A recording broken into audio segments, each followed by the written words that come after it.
นลูกเห็บตก ทุกคน ลูกเห็บตก ครั้งแรในรอบหลายสิบปีพี่เสือไม่เคยเห็นลูกเห็บตกแบบนี้เลยนะ ลูกเห็บตก โอ้ โอ้ตกเต็มเลยเห็นไหม ขาว โอ้ เลย ลูกเห็บตก ดูทุกคนดู โอ้ นะ โหลูกเห็บตกตอนแรกคิดว่ายายเพิ่งเล่นเหรอก้อนใหญ่เลยนะคะอู้ ได้ยินเสียงหลังคาไหมฮะเห็นไหมฮะ ตกลูกเห็บตกนะคะ ตุ๊บตับเลย ลูกขาเต็มดินแล้วนั่นนี่นะคะลูกเห็บตกเต็มดินเลยนะคะนี่โอ้โหกล้องใหญ่ชัดมากเลยนะคะเห็บโอ้กล้องใหญ่ชัดมากเลยเห็บ เบาๆคนอื่นเขาก็กล้องช้า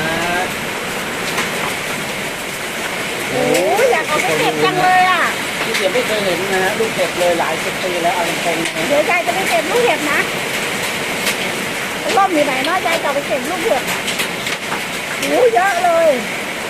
ขาเต็ม พูด เล นะ ย หล่นป๊อกแป๊กป๊อกแป๊กเลย ดูตอนแรกยายคิดว่ามันเล่นๆมันไม่ใช่แล้วลุงกระเด็นกระโดดเต็มดินเลยลุง ทุกคนดูนะ โอ้ยเห็บตกเดี๋ยวยายจะไปเก็บ เรียก ใส่ ได้ว่าตอนนี้ ถ้วย นะพายุลูกเห็บนะได้ตกลงมาแล้วนะฮะ โอ้ยก้อนใหญ่เลยโอ้ยก้อนใหญ่เดี๋ยวยายจะไปเก็บใส่ถ้วยอ่ะถือยายไปเก็บใส่ถ้วย ถือออกไปถ่ายข้างนอกเลยครับสมอนชาแนลนะฮะ ยายจะไปเก็บลูกเห็บ ไปเก็บเลยครับถือโทรศัพท์ไปถ่ายได้เลยครับแล้วแต่คุณช่องใครช่องมัน อู้กระเด็นมานี่แล้วอุ้ย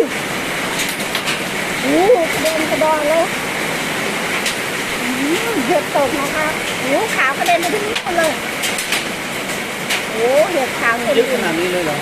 เยอะมากก้อนใหญ่ เราเข้าใจ ด้วย ว่าลูกเห็บมันตกแค่ประมาณ 3-4 ลูกนะครับตามที่เคยฟังข่าวเคยได้ยินมานะ เยอะมากกระเด็นเต็มเลยหนุ่ยขาวเต็มเลยหน้ารถนี่น่ะล่ม หน้ารถพ่อเปาเต็มเลย ขาวเต็มเลยนะคะหนุนหน้ารถพ่อป้าว่าเพราะว่ามันไม่มีน้ำเลยนะกิ้งกระโดดเลย มันเฮ้ยโคแกงโคแกงโคแกง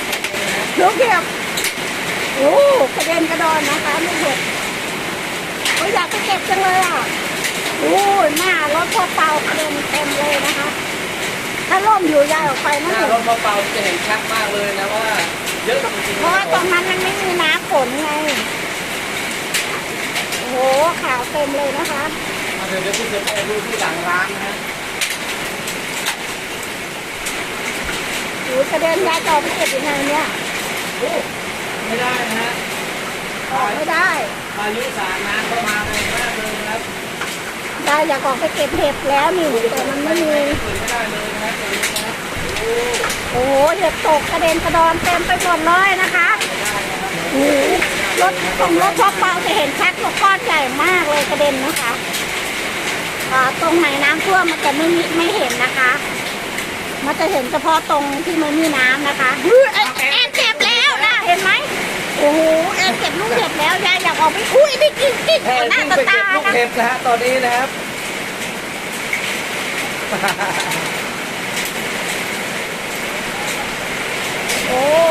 ล่มอยู่นู่นเลยออกไม่ได้นะคะF4นะคะ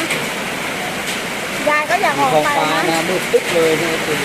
ยายอยากออกไปเก็บลูกเห็บเต็มหน้ารถพ่อเปาจังเลยอ่ะขาเต็มถนนเลยนะน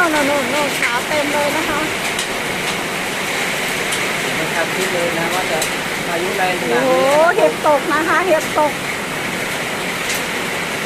น้ำเยอะแป๊บปั๊บเดี๋ยวฟ้าร้องดังเลยนะคืนนะครับ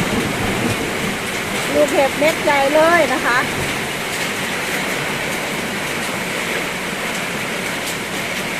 เสียดายออกไปเก็บไม่ทัน เสือก็หมดห่วงไป1 วันนะฮะสำหรับต้นไม้ดอกไม้นะฮะก็เป็นห่วงเขาเนี่ยเพราะว่าโดนแดดไถเขานะครับจน